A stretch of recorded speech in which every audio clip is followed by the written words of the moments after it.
Ravenshaw विश्वविद्यालय नाम परिवर्तन प्रसंग में मत रखिंट कटक सांसद भर्तृहरि महताब से कहते नाम परिवर्तन मु एबे नुहे 1977 मसीह कही आसुछि रेवेन्शार नाम परिवर्तन दाबी एबर नुहे बहु दिनर विभिन्न समय छात्र माने नाम परिवर्तन नहीं आंदोलन करिसेंति सेमानंकु राजनेता माने मध्य समर्थन देइछंति नाम परिवर्तन प्रसंग में निष्पत्ति सरकार नेबे किए कौन कहला व्यक्तिगत स्तर में मु काहाकू आक्षेप करे नाही बोली सांसद भर्तृहरि महताब कहिसेंति बहु समय विभिन्न प्रत्येक दशंधि ये संपर्क में छात्र मैंने विशेषकर आंदोलन कर राजनैतिक नेतृवृंद ताको समर्थन भी कर आज से ढंग से चर्चा करने केंद्र मंत्री कहले चर्चा हो से कथाटा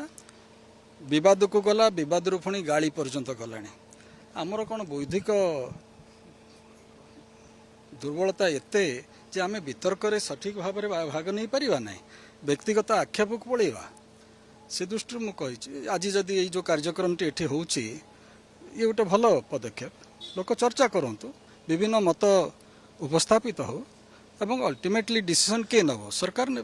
व्यक्तिगत स्तर में मुझे आक्षेप करे ना बा व्यक्तिगत आक्षेप करुवा व्यक्ति को मध्य मु उत्तर दिए ना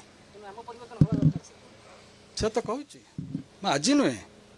77 मसीह 80 दशक भी लिखी एवं भी लिखुची।